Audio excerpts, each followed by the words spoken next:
Alô? Boa tarde a todos e a todas.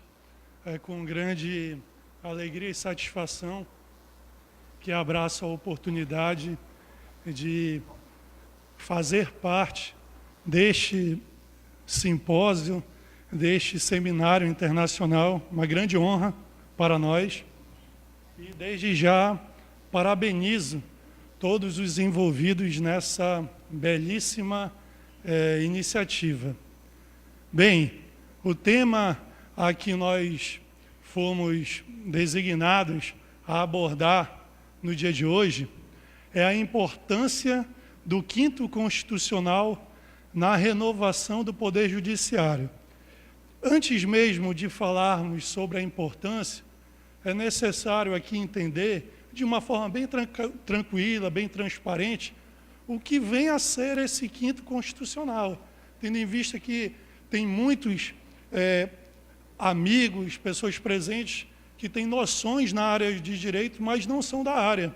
Então, a nossa preocupação ainda é maior para que essa palestra corra de forma transparente e que todos nós possamos entender da melhor maneira possível. Então, quando a gente fala de Quinto Constitucional, nada mais é do que uma garantia. Que garantia é essa? Garantia assegurada aos advogados e aos membros do Ministério Público, claro, que devidamente preenchidos seus requisitos, tá? Por onde? Por um dispositivo jurídico. E esse dispositivo jurídico é um dispositivo jurídico constitucional que reserva 1/5 das vagas de determinados tribunais do nosso país para a classe, tanto dos advogados quanto para os membros do Ministério Público, que, obviamente, não são juízes de carreira. Tá, Felipe, então, deixa eu entender. Esse Quinto Constitucional diz respeito aos advogados ou aos membros do Ministério Público que vão atuar na cadeira, seja de desembargador estadual, seja de desembargador federal, ou até mesmo de ministro, correto? Ok, entendi.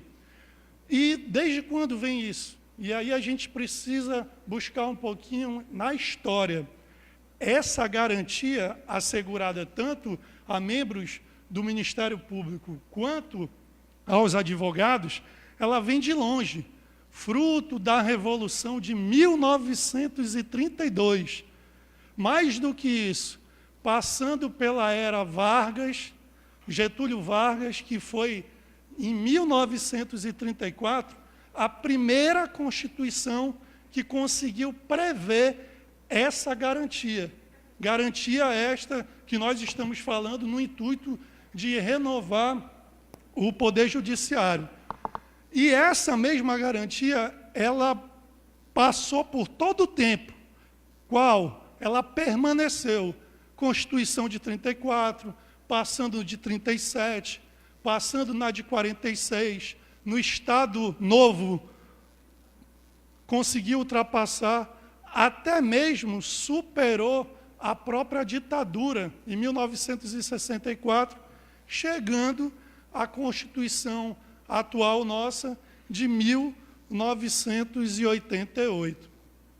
E aí a gente volta um pouquinho. Mas, Felipe, disseste o seguinte: determinados tribunais e devidos requisitos preenchidos. E é isso que a gente quer saber aqui.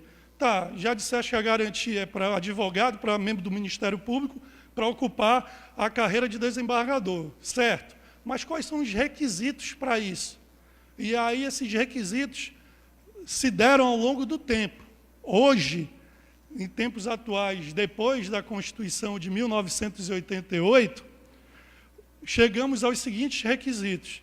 O advogado tem que ter idoneidade, conduta ilibada, notável saber jurídico e, desde 1946, o quê? No mínimo, 10 anos de atividade jurídica. Por que isso? Por que se exige esses 10 anos, no mínimo, de atividade jurídica? É justamente o tempo mínimo de experiência que seja o advogado, como seja o membro do Ministério Público, tem que ter de conhecimento jurídico para fazer valer o notável saber na área na qual milita. Então, a gente passa aqui, e eu coloquei alguns slides apenas, para mostrar para todos vocês essa garantia e essa previsão ao longo do tempo. Por exemplo, na de 34, a gente pode observar ali, sejam preenchidos por advogados ou membros de Ministério Público de notório merecimento e reputação ilibada. Ainda não tinha a prática dos 10 anos. Segundo, 1937, ela confirmou advogados e membros do Ministério Público de notório merecimento e reputação ilibada. Aí já na de 46, que existe essa previsão de notório merecimento e reputação ilibada, com 10 anos, pelo menos, de prática forense. Passado isso, tem a de 67, fala desse merecimento, fala dessa idoneidade moral, e chegamos à própria Constituição de 1988, no artigo 94, que prevê toda essa situação. Tá, Felipe? Até aí tudo eu entendi. Mas dissestes também, e é importante aqui falar, que alguns tribunais do Brasil prevê o 5º constitucional. Mas tem tribunal que não prevê? Quais são os tribunais que existe essa previsão? Tranquilo, vamos lá. São 5 tribunais hoje, no Brasil, que existe essa previsão do 5º constitucional. Quais são? Os tribunais de justiça do Estado, dos estados, o tribunal do DF, do Distrito Federal, os tribunais regionais federais, quarto, o TRT, que é o Tribunal Regional do Trabalho, e o 5º, o TST, o Tribunal Superior do Trabalho. Então, é por essa razão que a gente falou um pouquinho que é possível, ao alcançar essa vaga, o advogado ou membro do Ministério Público ser o quê? Desembargador estadual, desembargador federal ou ministro, no caso do Tribunal Superior do Trabalho. Mas aí tem mais um detalhe. E o STJ?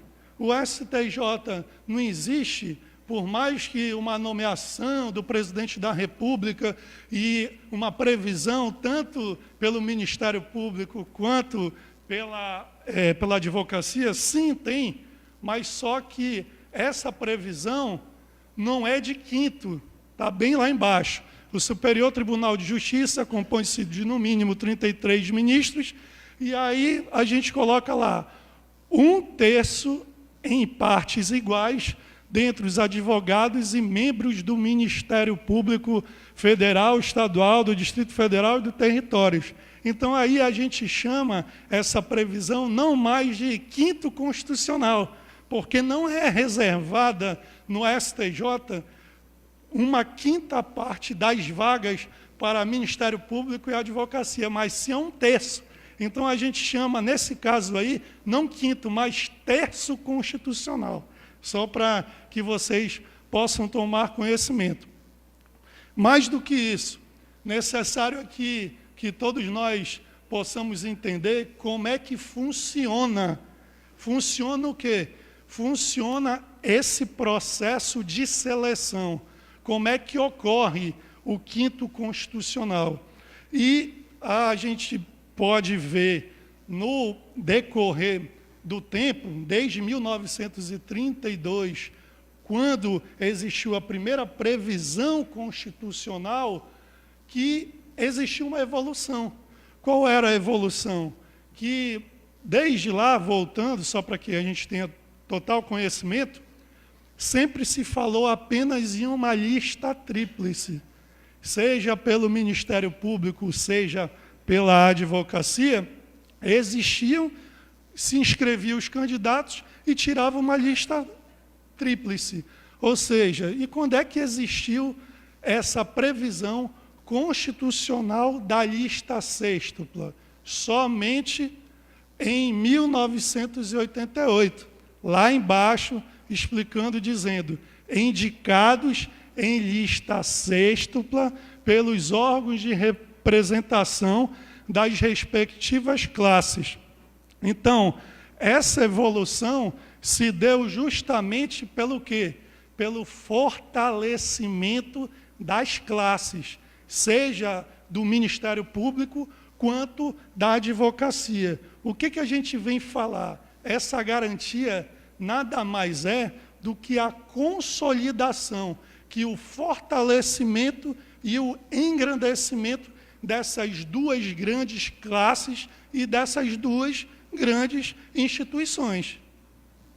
Mais do que isso, a gente pode, depois de abordar um pouquinho da história, depois da própria visão geral do Quinto Constitucional, a gente poderia se perguntar, Felipe, já entendi, Quinto Constitucional direcionado a Ministério Público e Magistratura, já sei como é que é feito esta composição, e é necessário deixar claro, na classe dos advogados, ela se faz da seguinte maneira.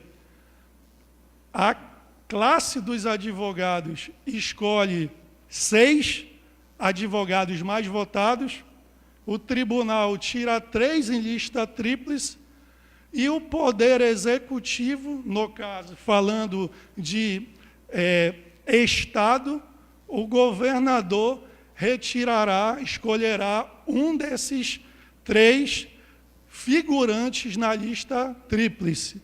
E onde é que tem essa previsão? No próprio artigo 94, quando diz assim, no parágrafo único, recebidas as indicações, o tribunal formará a lista tríplice, enviando ao Poder Executivo, e ele fará a nomeação. E, obviamente, a gente tem que entender isso em nível federal e em nível estadual, para que se possa ficar da melhor maneira possível explicado.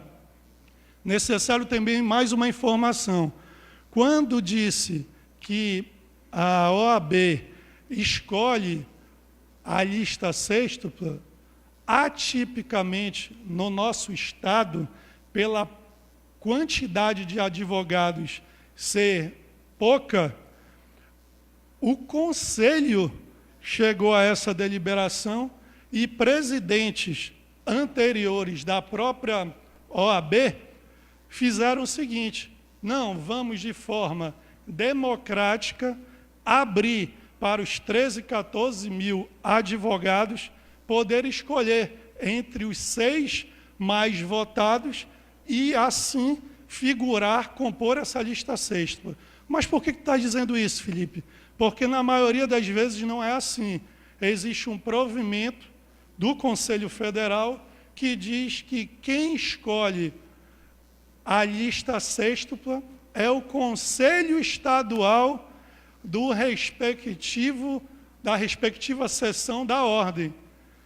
E isso, de uma certa forma, é necessário, porque se nós formos fazer uma eleição dessa, para São Paulo, para o Rio de Janeiro, para Belo Horizonte, não tem como colocar milhares de advogados para votar sem a própria anuência e controle da instituição chamada OAB. Pronto, Felipe, consegui entender praticamente toda essa situação, mas tu não me disseste o mais importante. Qual é o mais importante? Para que serve isso? Por que um membro do Ministério Público, por que um advogado, por mais que preencha todos esses requisitos, tem que estar lá na cadeira de desembargador estadual, de desembargador federal, de ministro? Isso que a gente está querendo entender. Qual é a necessidade de colocar alguém, por mais que tenha conhecimento jurídico, fora da carreira, fora sem ser juiz de carreira. E aí a gente se socorre de dois grandes juristas que explicam com maestria o significado do quinto constitucional. Um deles chama-se Marcos Vinícius, que já foi presidente da Ordem dos Advogados do Brasil, e lá o que ocorre? Ele simplesmente chega numa palestra e diz o seguinte: o quinto constitucional nada mais é do que um instrumento, vejam só, um instrumento de oxigenação do poder judiciário nas instâncias superiores. E aí, parafraseando um outro jurista, que hoje é ministro do STF, Ricardo Lewandowski, ele pega e avança. Diz mais ou menos assim: o quinto constitucional nada mais é do que um instrumento de pluralização e enriquecimento do poder judiciário. Por que ele fala de pluralização? Porque ele utiliza o princípio constitucional fundamental do pluralismo, e aí a gente fala de pluralismo ideológico, fala de pluralismo filosófico, fala de pluralismo religioso e principalmente jurídico, porque nós estamos falando de advogados. E nada melhor do que o advogado que milita todos os dias, que defende teses, levar esse conhecimento ao Tribunal de Justiça respectivo.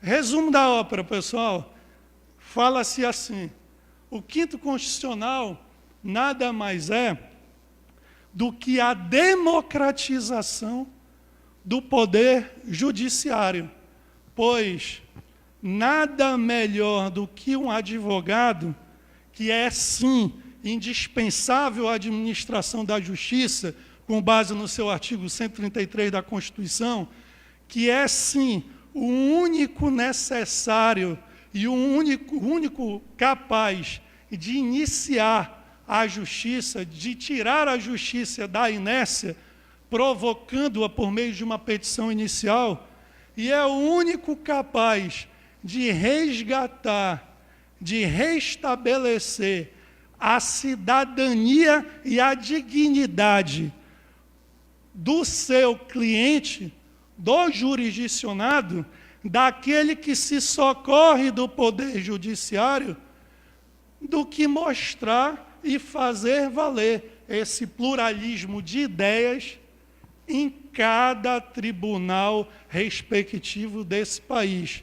Pois o advogado, ele é o responsável pela construção de uma doutrina e de uma jurisprudência cristalina, temperada e equilibrada. E só se faz isso com sensibilidade e quem já passou e quem esteve do outro lado, de militância, de correria, de valores e principalmente de sensibilidade. Chama-se isso de quinto constitucional para fazer valer a pena. Mas, e aqui tenho a oportunidade de conversar e falar com vocês, concorri a esta vaga com muita coragem e muita determinação, há menos de alguns meses. Infelizmente não logramos êxito, mas tenho certeza absoluta que foi uma experiência extremamente significativa, foi uma experiência completamente diferente, mas valorosa. E tivemos a oportunidade de passar 2 anos no Tribunal Regional Eleitoral na qualidade de magistrados, pela classe dos advogados, e com essa experiência conseguimos ver o outro lado. E isso que faz toda a diferença, e levar para o Tribunal de Justiça, e aí a gente fala do nosso Estado, para engrandecer, fortalecer e cada vez mais melhorar o Tribunal de Justiça. E como é que fazemos isso? Nós só podemos fazer isso da melhor maneira possível, juntos e com a ajuda de todos. Então, na minha opinião, a despeito de tudo que foi aqui falado, acredito que o desembargador, pelo 5º Constitucional, principalmente este, ele deve possuir 3 requisitos, ou melhor, 3 frentes de atuação: trabalho, respeito e transparência. Esse é o diferencial. Trabalho, óbvio, todos esperam de um funcionário público, principalmente um magistrado, que preste a tutela jurisdicional qualificada de maneira célere e de maneira atuante. Respeito à classe dos advogados, ao Estatuto da Ordem, aos direitos e prerrogativas dos mesmos e, consequentemente e obviamente, a todo e qualquer cidadão que se socorre do Poder Judiciário para ver o seu direito reparado ou que está na iminência de ser lesado. E, para finalizar, a transparência. É óbvio, extremamente necessário, não se discute, que um funcionário público, todos os atos praticados por um funcionário público devem ser publicados, devem estar cientes. Todo e qualquer cidadão deve ter ciência e consciência de todos os atos praticados. E pensando nisso, antes mesmo de concorrer e fazer a diferença, nós, humildemente, quando ainda estávamos no TRE, desenvolvemos um software de busca processual. Ah, mas Felipe, busca processual já tem vários. ESAGE, o PROJUDE, o PJE. Pois é, mas esse que nós desenvolvemos, e está aí para todos, a gente pode buscar aí app grátis, é justamente ouvindo a advocacia. É esse o nosso projeto. Existe esse site, www.ouvindoadvocacia.com.br, e lá, quando estávamos ainda no TRE, no Gabinete 5, nós tentamos fazer a diferença. Como? Vamos demonstrar, não só para os advogados, mas como todo e qualquer cidadão, que dá para fazer. E como é que dá para fazer? Com transparência, com visualização, com dados. Então, nós desenvolvemos um software que não só é uma ferramenta de consulta processual, mas que permite o advogado e o seu próprio cliente verificar, na obediência do artigo 12 do CPC, do Código de Processo Civil, a ordem cronológica dos processos. Ou seja, eu, na qualidade de advogado, por meio deste software, sei quantos processos estão na frente do meu para ser julgado. Qual é a previsão de julgamento? E isso tranquiliza o advogado e o próprio cliente, para que, assim, essa transparência seja notória, cristalina e verdadeiramente possa renovar o Poder Judiciário em toda a ordem. Muito obrigado.